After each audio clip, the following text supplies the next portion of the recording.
Hello everyone. Today we will solve from question number 6 of exercise 3D class 10 RS Occult Math.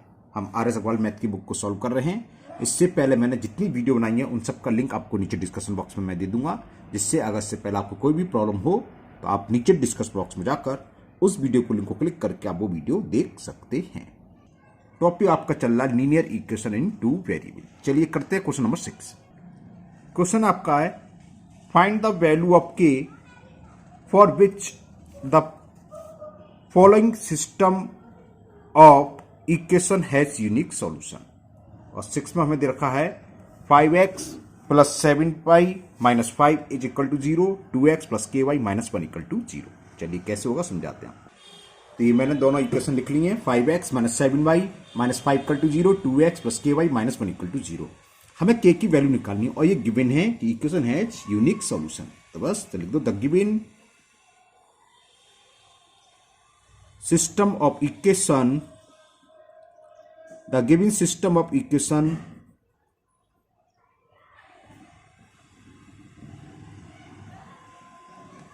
Has unique solution. कुछ रह गया, S L T A रह गया ना, T I one spelling जानते हो, ठीक है ना। ये सॉल्यूशन। तो फॉर यूनिक सॉल्यूशन की कंडीशन लगा दो a1 upon a2 is does not equal to b1 upon b2। a1 upon a2 is does not equal to b1 upon b2, does not लगेगा। अब a1 की वैल्यू क्या होती है, x का कोफिशिएंट। तो पहले a1 की वैल्यू निकालो। a1 इक्वल टू कितना है 5। b1 की वैल्यू क्या है, y का कोफिशिएंट वो है माइनस 7। a2 की वैल्यू क्या है, सेकंड इक्वेशन में x का कोफिशिएंट 2। b2 की वैल्यू क्या है, y का कोफिशिएंट वो है k। तो ये कंडीशन लगा दो a1 अपॉन a2, तो 5 upon 2 b1 upon b2 k, और ये होता है does not equal, sorry k को क्रॉस मल्टीप्लाई करें k ऊपर आ जाएगा, does not equal to minus 7 into 2 ऊपर जाएगा और 5 आएगा अपॉन में। तो ये आंसर आ गया आपका the value of k is does not equal to minus 14 upon 5। तो k की वैल्यू ये नहीं होगी, ओके। इसके अलावा कुछ भी हो सकती है। चलिए करते हैं next question number 7। Question number 7 है, इसमें भी वही है, k की वैल्यू फाइंड करनी है। तो सबसे पहले a1 की वैल्यू पुट कर लो। a1 क्या है, coefficient of x in one equation वो है 4। v1 y का कोफिशिएंट फर्स्ट इक्वेशन का वो है k। a2 coefficient of x in second equation, x का मतलब क्या 1x, तो 1 है, इसलिए y का मतलब 1y, और v2 की वैल्यू हो गई 1। फिर क्या दे रखा, यूनिक सॉल्यूशन है। तो कंडीशन लगा दो फॉर अ यूनिक सॉल्यूशन। क्या कंडीशन है, a1 upon a2 is does not equal to b1 upon b2। Value put कर दो। a1 की वैल्यू आपको सामने दिख रही है स्क्रीन पर 4 upon 1, does not equal to b1 की value 4 upon a1 4, a2 1, b1 k upon b2 की वैल्यू क्या 1। क्रॉस मल्टीपल करें तो 1 into 4 4 is does not equal to k, यानी कि ये आंसर आ गया। k की वैल्यू 4 नहीं होगी, k is does not equal to 4 के अलावा कुछ भी हो सकती है लेकिन 4 नहीं होगी। क्लियर। तो ये क्वेश्चन 7 भी कंप्लीट हुआ। चलिए करते हैं नेक्स्ट क्वेश्चन नंबर 8। तो क्वेश्चन लिस्ट में 2 इक्वेशन दे रखी है, 4x minus 5 equal to k, और दूसरी दे रखी है 2x minus 3y equal to k। क्या इक्वल में 0 नहीं है ना। ये हमेशा स्टैंडर्ड फॉर्म में होना चाहिए, ax plus by plus c के फॉर्म में, यानी k को हम लेफ्ट से राइट में लाएंगे, उसके बाद a1 b1 की वैल्यू पुट करेंगे, फिर सॉल्व करेंगे। है वही यूनिक सॉल्यूशन लगती है दोनों इक्वेशन। तो लिखो द गिवन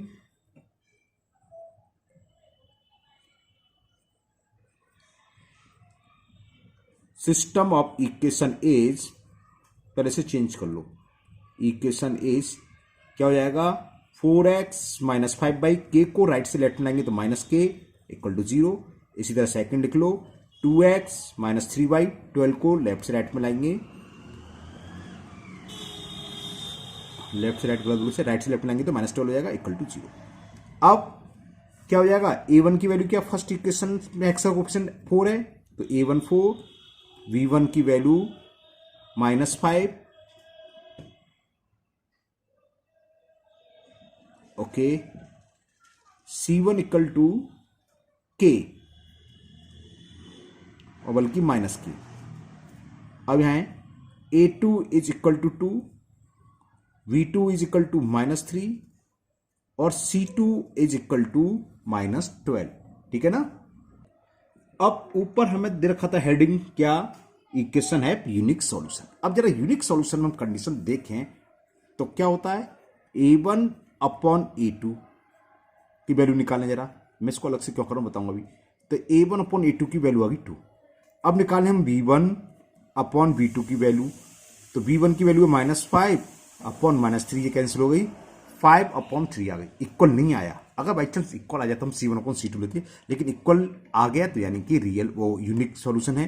तो क्या लिखोगे, A1 upon A2 is does not equal to V1 upon V2। ठीक है ना, ये तो है, यानी कि इक्वेशन है यूनिक सॉल्यूशन। ठीक, अब यहां पर k की कंडीशन क्या है, k की जगह आप कुछ भी रख दो कांस्टेंट में, उससे कोई भी फर्क नहीं पड़ेगा।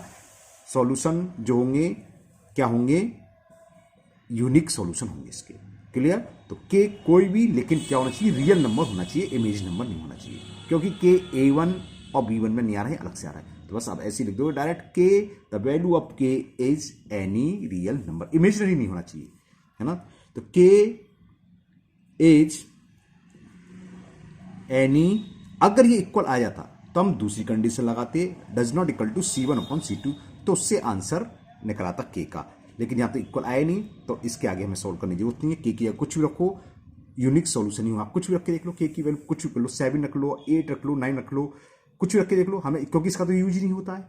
यूज क्या होता है, यहां होता है A1 upon A2 does not equal to B1 upon, वो आ गया तो यूनिक सॉल्यूशन है। तो k क्या होगा, k कोई भी नंबर होगा, तो k is any real number.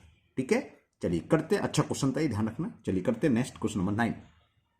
अब क्वेश्चन 9 है, kx plus 3y is equal k minus 3, 12x plus ky equal to k। तो देखो A1 की वैल्यू ये होगी, B1 की वैल्यू होगी, ठीक है, A2 की होगी, B2 की। हम तो यहां ले आते हैं क्योंकि स्टैंडर्ड फॉर्मूला ना भी नहीं भी लाओगे तो अगर यूनिक सॉल्यूशन की बात चल रही है तो A1 अपॉन A2 यानी कि k upon 12 is does not equal to 3 upon k, इसी से सॉल्व हो जाएगा और जरूरत नहीं पड़ेगी। लेकिन करने का एक तरीका होता है, सिस्टम होता है, पहले हमें इसको लिखना है जनरल फॉर्म में, उसका सॉल्व करेंगे, क्योंकि ये भी उसी के अंदर आ रहा है। आगे कुछ लिखा तो नहीं, ऊपर हेडिंग दे रखी थी इक्वेशन है यूनिक सॉल्यूशन। तो करते हैं, तो पहले पैसे द गिवन, स्टैंडर्ड फॉर्म में लिखें, the given system of equation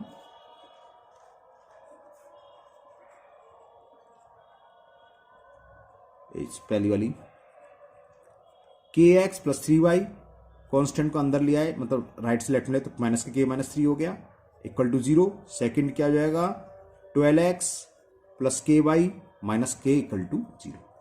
तो a की वैल्यू क्या है, A1 की फर्स्ट इक्वेशन में x का कोएफिशिएंट क्या है k, B1 की वैल्यू क्या है 3, A2 की वैल्यू क्या होगी, सेकेंड इक्वेशन का x का कोएफिशिएंट वो है 12, और B2 की वैल्यू क्या होगी, k y का कोएफिशिएंट। अब क्या है, हमें दे रखा है फॉर यूनिक सॉल्यूशन, कंडीशन लगा दो, for a unique solution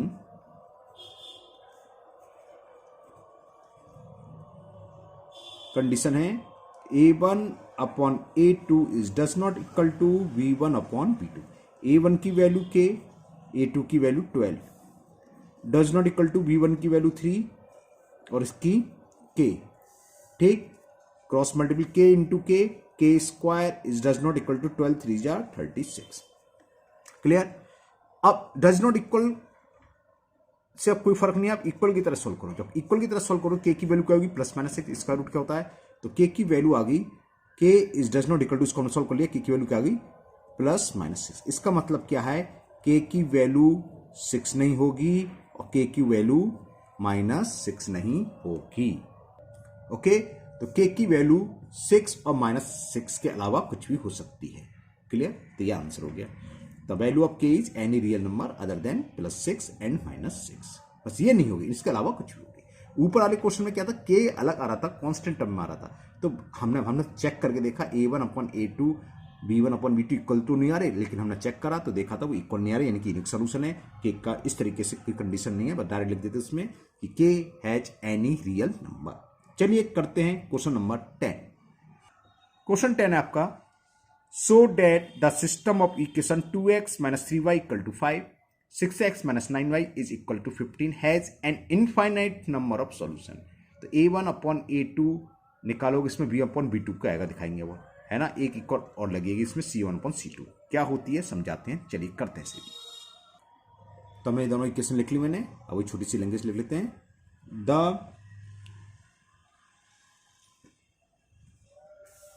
given system of equation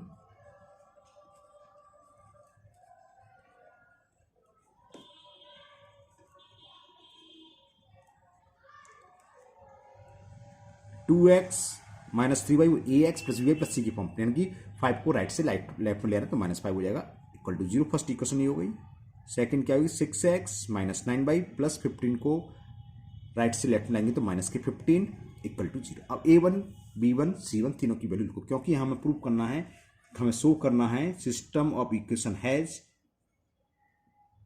infinite and infinite solution. तो a1 की value coefficient of x in first equation, b1 होता है coefficient of y in first equation, c1 होता है constant term in first equation. वो ये है। a2 की value coefficient of x in second equation, तो a2 की वैल्यू कितनी है 6। इसी तरह b2 लिख लो, y का कोफिशिएंट -9 और c2 की वैल्यू कांस्टेंट टर्म होती है जो कि हमें दे रखी है -15। क्लियर, यहां तक बात समझ में आ गई। अब हमें क्या शो करना है, equation has infinite number of solution. Infinite number solution की कंडीशन होती है a1/a2 इज इक्वल b1/b2 और इक्वल c1/c2। ये तीनों सेम आने चाहिए, देखते हैं आते नहीं आते हैं। तो हमें तीनों की वैल्यू निकालनी है। तो सबसे पहले हम a1/a2 फाइंड करेंगे। तो a1/a2 इज 2/6, 2 1 जा 2 3 जा, तो ये कितनी आ गई 1/3। अब निकालो जरा b1/b2। b1 की वैल्यू ये देखी -3 और b2 की वैल्यू -9, माइनस से माइनस कैंसिल, 3 1 जा 3 3, ये भी सेम आ गई। c1/c2 निकालें। c1 की वैल्यू क्या है -5 अपॉन c2 की वैल्यू -15, माइनस से माइनस कैंसिल, 5 1 जा 5 3, 1/3 1/3 1/3 आ गया। लिखोगे since a1/a2 is equal to v1/v2 is equal to c1/c2, thus system of equation has many infinite या n infinite number of solution। बस इतना से लिखना है। thus system of equation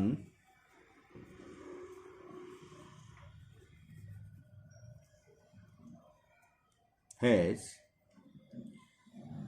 an infinite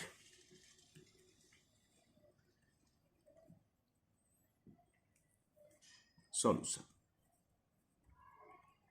no solution की कंडीशन आती है तो उसमें कहता है a1/a2 यहां तक तो इक्वल आता है, लास्ट में आता है does not equal c1/c2।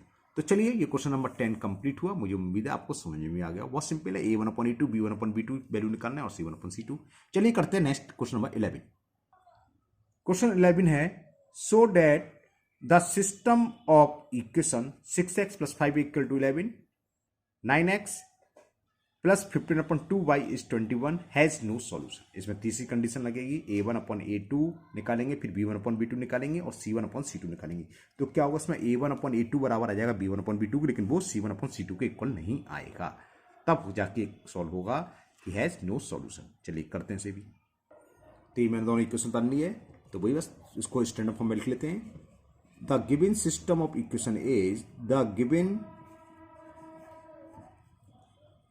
System of, पहली 6x + 5y 11 को ले आए राइट से लेफ्ट में तो -11 = 0, और दूसरी 9x + 15/2y -21 = 0। यहां पर अपन में 2 को रहने दो, कोई दिक्कत नहीं है। अब वही a1/a2 की वैल्यू पुट करना है। a1 की वैल्यू क्या है, x का कोफिशिएंट क्या है 6, v1 x का कोफिशिएंट क्या है 5, c1 क्या है -11। a2 सेकंड इक्वेशन में x का कोफिशिएंट 9 है, सेकंड इक्वेशन में y का कोफिशिएंट 15/2 है, वो v2 होता है, और सेकंड इक्वेशन में कांस्टेंट टर्म क्या है -21। तो हमें अब a1/a2 निकालना है।